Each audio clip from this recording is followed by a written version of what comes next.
Thank you for that special music, by the way. That was so unique and it was so spiritual. It was such a blessing. Amen. Thank you for that. So we can't wait to hear what you'll come up for the next 4 weeks. That's great. Thank you. All right, we're passing out a study guide right now.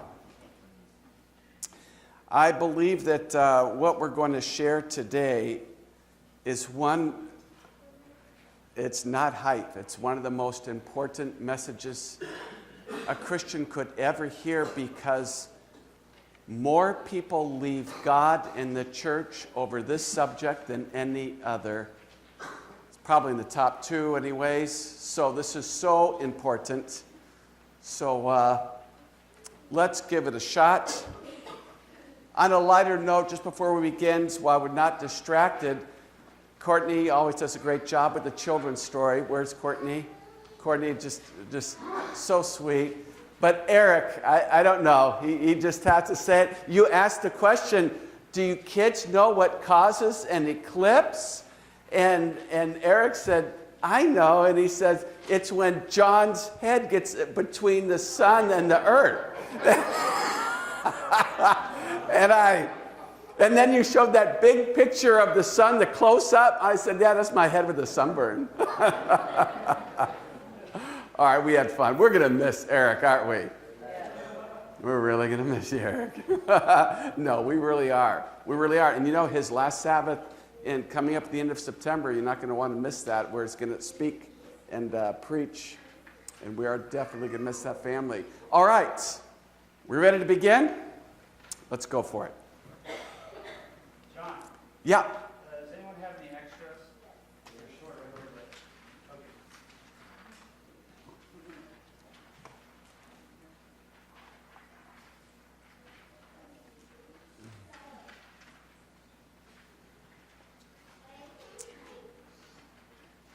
All right, very good. Back in the 1940s, Billy Graham worked closely with a young preacher named Charles Templeton, who many predicted would one day eclipse Graham in the pulpit. But then Templeton began to doubt his faith. He criticized Graham for believing in the authority of Scripture, but the straw that broke the back of Templeton's faith was an image that appeared in Life magazine. It was a picture of a black woman in northern Africa. They were experiencing a devastating drought, and she was holding her dead baby and looking up into heaven with the most forlorn expression. He looked at that picture and thought, is it possible to believe in a loving creator when all this woman needed was some rain? How could a loving God do this to that woman? And from then on, he believed it was not possible for there to be a loving God. Have you ever met anyone like that? Have you ever met, how could God allow this to happen? And then that's it for them and God. Christian author Lee Strobel commissioned a survey of the questions people want to ask God, and the one they wanted answered most was, I bet you can guess it, why is there suffering? Why is there suffering? Skeptics describe the issue of suffering as an insoluble trilemma. You've heard of dilemma, 2 opposing ideas? Well, they pose 3 basic claims held by Christians and then seek to show how those claims just can't be reconciled if taken together. They can't all exist at the same time. Number 1, God is all-powerful, so he can do whatever he pleases. Number 2, they say Christians also believe God is all-loving, so he cares and protects his children. And number 3, there's also the fact that evil is a reality and suffering is an all-pervading part of the world. So skeptics say, don't you see the problem? An all-loving and all-powerful God just can't coexist with evil in the world At the same time, it doesn't make sense to skeptics. If God were loving, he'd take care of these problems. 19th century skeptic David Hume put it this way: is God willing to prevent evil, but not able? Then he's impotent. Is he able, but not willing? Well, then he's malevolent. Is he both able and willing to stop evil? Well, if he is, then why in the world is there evil? Skeptics say that since we obviously can't deny the reality of evil, then either God is not all-powerful, or he's not all-loving, or maybe even both.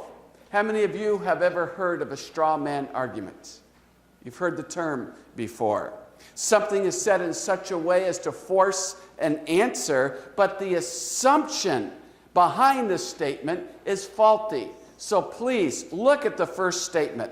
Since God is all-powerful, true or false? By the way, this is an interesting statement. Since God is all-powerful, he can do whatever he pleases.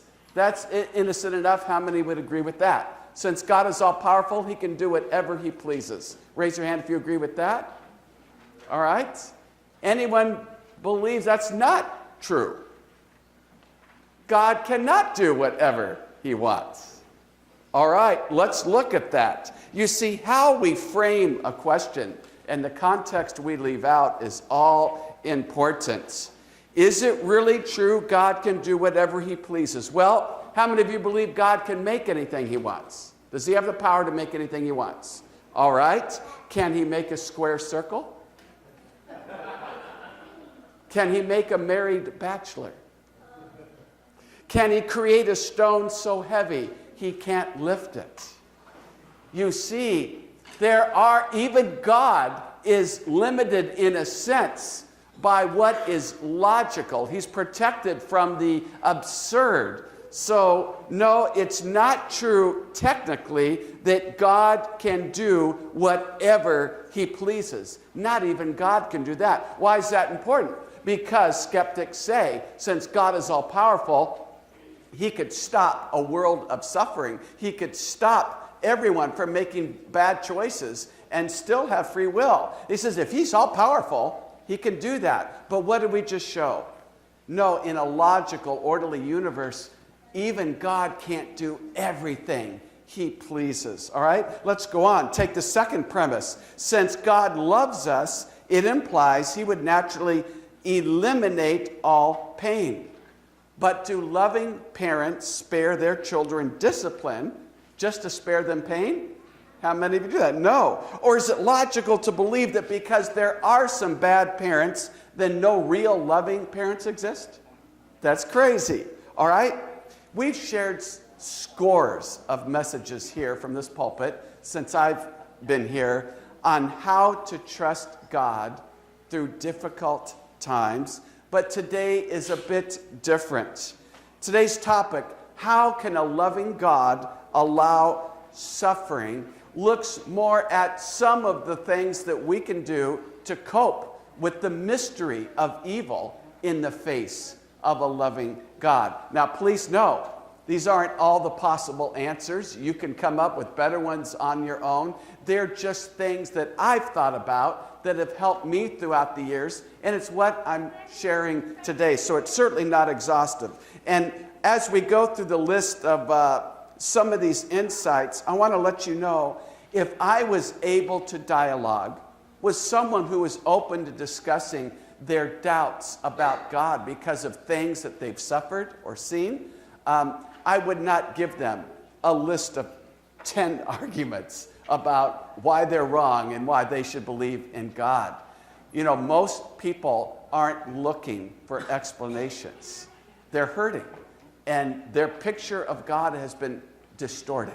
It's been warped, it's been twisted, and maybe, yes, they need some information, they need a correct picture of God, but that takes a long time at getting to sometimes. You've got to hear their story. You've got to hear and understand their pain, walk through them with that until the place where they're ready to hear that God is not the kind of being his enemies have made him out to be. He truly is a God of perfect trustworthy love. And that takes time. But we will give you some ideas that I have found over the years to be helpful to some Christians who are either sharing or when they come to battle with their own doubts. These are some of the things I've found through the years that have helped even Christians work through some of those doubts. So let's do our best with it today, and we'll dig in and see where it leads. Oh, by the way, I should also tell you, when most people present a doubt, they have a presenting doubt, Pastor, I just can't believe in God anymore. He allows this war, this tragedy to continue. I'm giving up on him. Usually, there is a surface doubt that presents itself. It's just out in the open. That's it. That's why. Almost always, over time, you dig deep enough, you discover there's actually a hidden root reason for their doubts and their giving up on God. And it usually has much more to do with emotion than it does with logic and explanation. Usually there's some great pain and wounding there, and so keep that in mind as well. All right, we'll at least begin by first asking, what exactly is evil? Is evil a thing? Is evil something that you could go looking for and on a scavenger hunt, and you could look behind a rock and say, hey, I found it. Find it, and now we can take this evil to the incinerator and get rid of it. We finally found that evil thing that's messing up the world. Well, evil is more a departure from the way things ought to be. It's a way to describe a corruption of what is good, kind of like a parasite. Just as rust cannot exist without iron, and adultery is impossible without the good of marriage, so evil steals from and corrupts what is good. So there's got to be what for evil to exist? There's evil, there's got to be good. That's the bad news, that there is evil, but you know there's actually some good news hidden in there. We'll let my favorite apologist, Ravi Zacharias, explain it through a dialogue he had with the student who stood up during one of Ravi's presentations at a university and shouted out, Ravi, there's too much evil in the world for there to be a God. So Ravi didn't miss a beat, and he said, sir, when you say there's evil, aren't you assuming there's such a thing as good? Because it's got to be compared to something better. And the student said, yeah. Then Ravi said, when you say there's such a thing as good, aren't you assuming there's such a thing as a moral law that acts as the basis to differentiate between good and evil? And the student paused there. He wasn't sure about that. So Ravi said, let me help you with that. And then he said, let me tell you about the time the famous atheistic philosopher Bertrand Russell was debating Frederick Copleston. And at one point, Copleston said, do you believe, Mr. Russell, there's such a thing as good and bad? Russell said, sure. And then he said, well, how do you differentiate between them? And then the famous mathematician, atheistic philosopher Russell said, on the basis of, want to make a guess? Anyone want to guess? How do you differentiate between good and evil? The famous atheistic philosopher said, on the basis of feeling. What else? That's how we differentiated. Feeling. Well, Ravi said Copleston was too kind. Someone should have turned to Russell and said, Mr. Russell, in some cultures, they love their neighbors. In other cultures, they eat them, both on the basis of feeling. Do you have a personal preference? Well, the story helped the students admit that feelings alone weren't adequate enough to discern between good and evil. There had to be an appeal to a higher objective standard. So he told Ravi, I'll agree, all right? I'll grant you. There must be such a thing as a moral law somewhere. Ravi said, great, but if you grant me a moral law, you must also posit a moral lawgiver, an originator, a source of that law. And if there's no moral lawgiver, then there's no moral law. And if there's no moral law, there's no good. And if there's no good, then there's no evil. Tell me then, what is your question?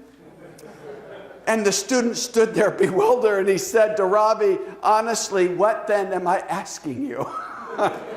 He didn't know anymore.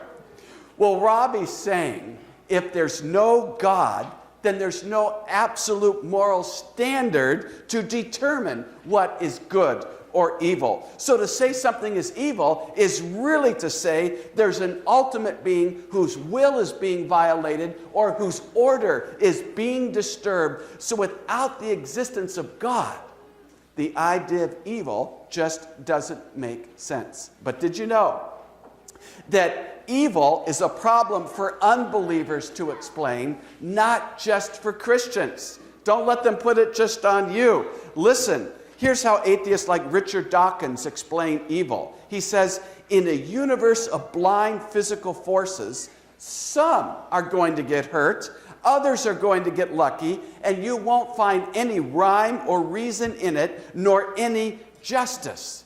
The universe we observe has precisely the properties we should expect if there is at the bottom no design, no purpose, no evil, and no other good, nothing but blind, pitiless indifference. Folks, after reading that, I thought, you know what? At least Christians look forward to the defeat of evil, but atheists have no ultimate justice in the end, no making things right. All evildoers just get away with it. And worse yet, there's no solace or comfort for those who have suffered. You know how Christians have their family worship. What is family worship around the atheistic dinner table? What great hope and solace are they bringing? And not only that, atheists have it hard because they have to sell hopelessness to people who are desperate for hope. That's a hard sell. They have to sell hopelessness to people who are desperate for help. And don't forget, someone says the other side of the coin of the problem of evil is the problem of good. If there's no good, wise creator, then why do so many have an impulse to seek justice and mercy? Why is there beauty, love, laughter, friendship, and joy?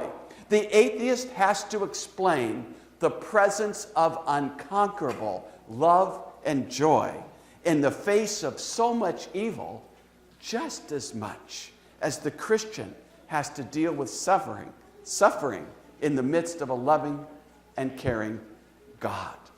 Here's something else. Skeptics also naturally fail to include that besides being all-powerful and all-loving, God is also completely, short word that starts with a wise.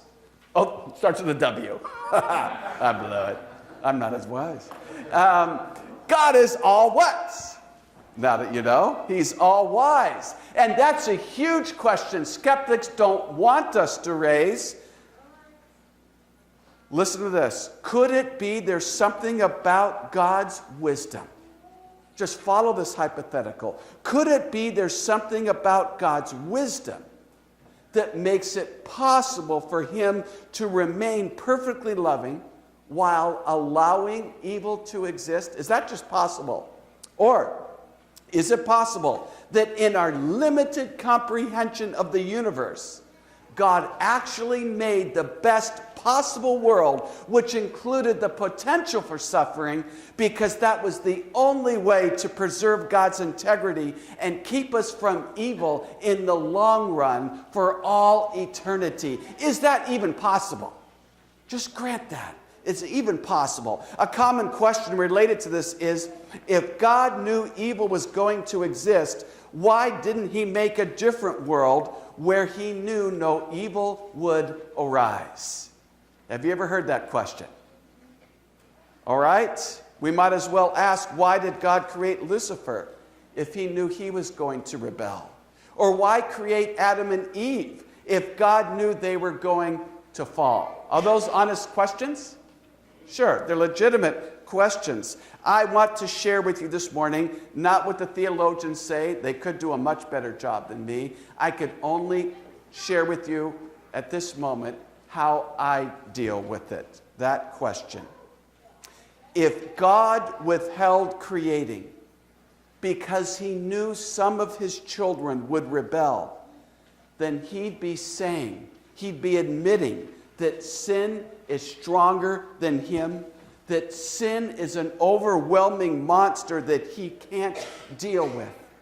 But God went ahead because he knew that his love truly is the strongest force in the universe, not sin. So God would not be held captive by the possibility of sin and suffering because he knew that in the long run, he could deal with it and ultimately have a world where no one desires sin ever again. I say hallelujah to that. We have a God like that. And I've got to tell you, I've often thought, I'm just glad that despite how bad it gets or how bad it can get for us or for me here, I am just thankful I've been born as a human being, made in his image, and I have the chance to be redeemed by the blood of Christ and live in that perfect, safe world without suffering forever. I'm just glad I made it here. I'm glad I have the chance. Young man who had tumbled down a flight of stairs as a baby, had been in and out of hospitals his entire life. He told the pastor, you know what? I do believe God is fair. And even the pastor was surprised to hear that. And so he said, how old are you now? The boy said, 17. He said, how many years have you spent in hospitals? 13 years. And you think God is fair? I do, the boy replied. And I'm not worried what I've missed here because God has all eternity to make it up to me. Praise God. What a beautiful spirit. That's the spirit. All right, I want to continue with some insights listed in the study guide that have helped me keep my faith when my life has taken a severe nosedive. The first insight is suffering exists because of the nature of God. Uh-oh, that doesn't sound like something we'd want to hear. Suffering exists because of the nature of God. Well, at least indirectly. 1 John 4:16 says God is what? God is love, which means he values love above all things. But a love relationship is only possible if it's freely given instead of forced. We all know that, but here's the twist. God's problem is not that he's unable to stop all suffering, could he? Theoretically, he could, theoretically. But to stop all evil, he'd have to stop all free will that chooses love or evil. So think about it. Of all the best possible worlds God could have created, the most valuable world is one based on love. Would you rather live as a human with love or as a pre-programmed robot? What would you rather have? Be programmed like a machine so that it was impossible for you to do bad, or to have free will to love? What would you rather have? Rather have the free will. Some say yes, but if I were God, I know I would have found a way to prevent all suffering. If I were God, I could have done it. But the problem with that is once we say God could or should have made a world without the possibility of evil, we'd have to know everything about the universe and the world that God knows. In other words, we'd have to be what? We'd have to be God himself to know that. So it's a pretty haughty statement to say God should or God could. You'd have to know everything God knows to honestly believe that. All right? But if he really is a God of perfect love and wisdom, is it possible he just might know what he's doing even though we don't understand it all now? Is it possible he just might? Second insight is pretty obvious. Suffering exists because of the nature of who? People. Romans 3:23. All have sinned and fallen short of the glory of God. Sin exists because of people's choices, but still some say, I don't care about that, Pastor. If God loved me, He'd stop all the bad choices people make that hurt me. I've heard this from people. If He loved me, He'd stop all the bad choices people make that hurt me. Fair enough, but I ask, whose bad choices would you like Him to stop? Everyone's, but yours? And how can God consistently and fairly stop all evil? Some people just want God to stop the big stuff, like murders and assaults. But the lies and lust, the bitterness and hate that most of us cling to, that all gets a pass because it's mostly done in secret. You know, I could hold on to that and get away with this. It's just those criminals.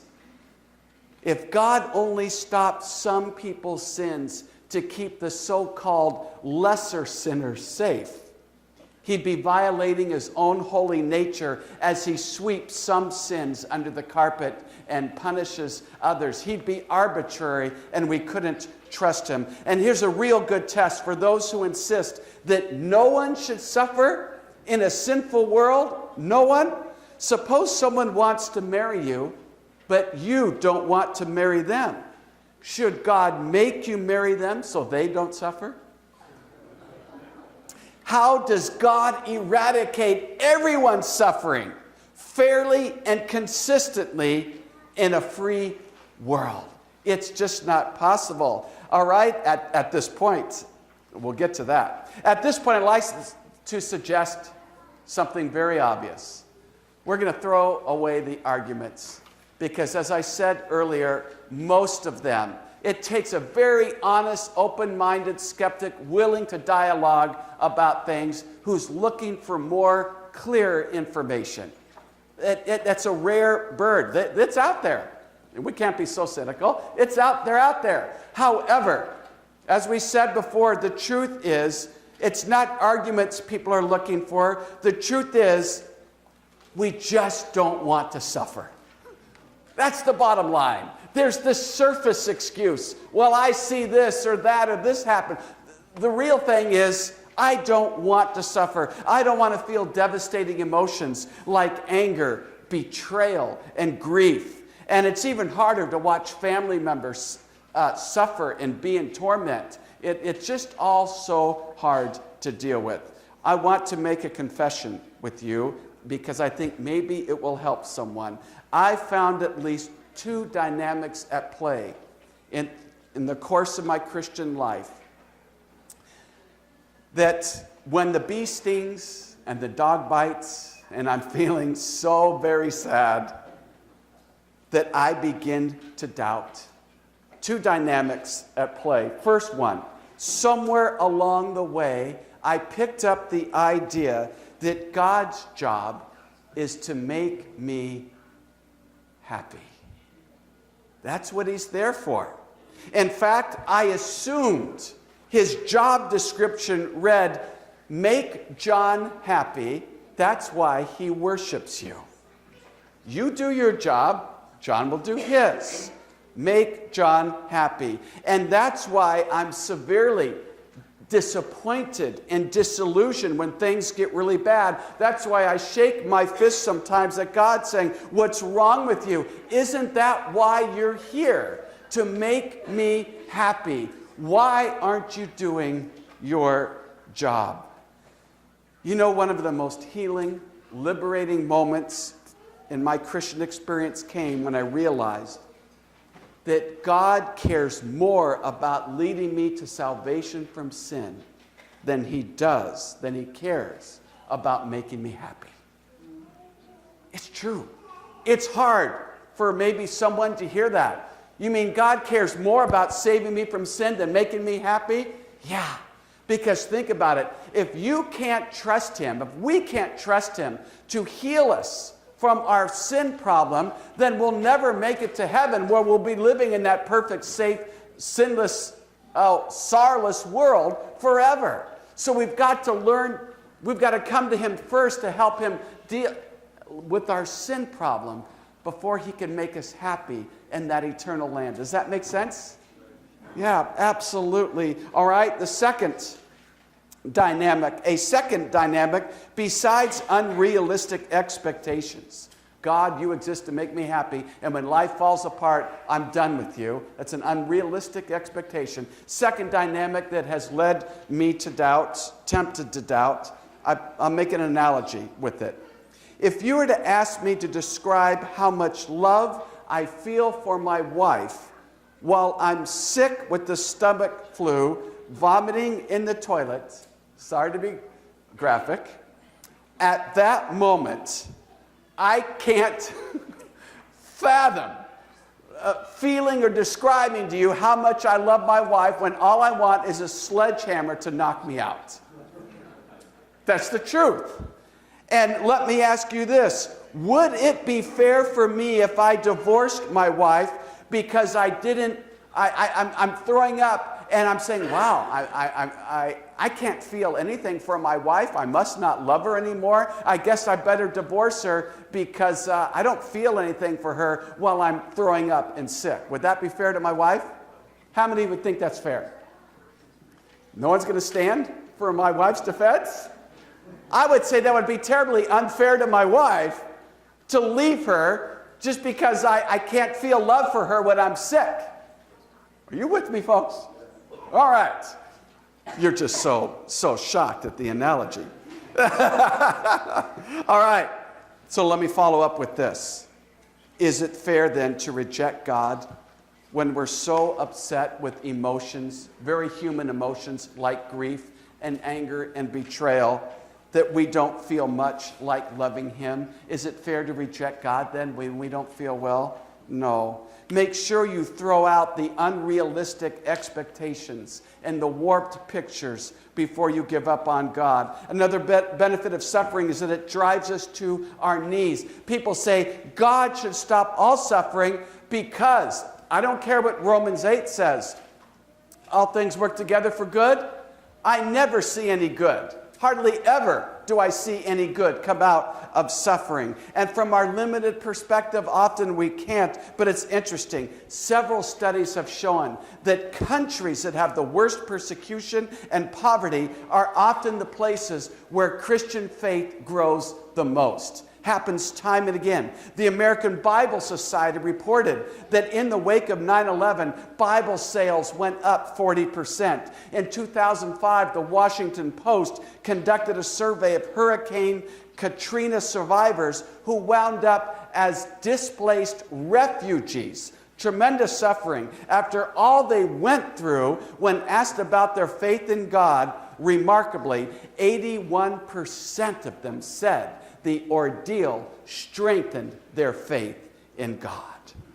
You see, in fact, sometimes our suffering is often the very reason we come to Jesus in the first place. It was that way when one day Brian decided to take his 2-year-old daughter to a remote spot deep in the woods so his little girl could enjoy seeing beaver paddling around in the water. They didn't see any that day, but they had a great time. Just before leaving, however, Brian led his little girl back to the truck and put her in the car seat so he could grab his rifle and have a little bit of target practice before he left the woods. So he set up a couple cans on top of a large tree stump, shot them. They fell into the hollow of the stump, 6 feet high. So he goes over to the stump and he starts leaning over to try to retrieve the cans when some rotted wood in the stump began to crumble underneath him, and he fell headfirst into this hollow stump, and his arms were pinned in a way that he had no leverage to get his way back out. So he was stuck like a cork in a bottle. Claustrophobia led to panic as he struggled to free himself, and then he heard his little girl talking nearby. he realized she had gotten out of her car seat, and his panic increased as he thought of his loaded rifle laying on the hood of the truck, and of the deep pond nearby, and of her getting lost before he could free himself. On top of that, he felt ants and insects starting to crawl on him and bite him. Hours passed. Nausea emptied his stomach.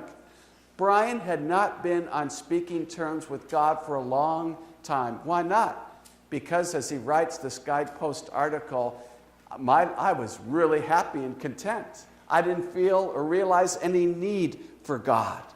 But then he began to pray with great fervor and sincerity, Lord, please take care of my little girl. Take me instead, a sinner, but save her, he sobbed. Forgive me for turning my back on you. And at one point he screamed in agony for God to help.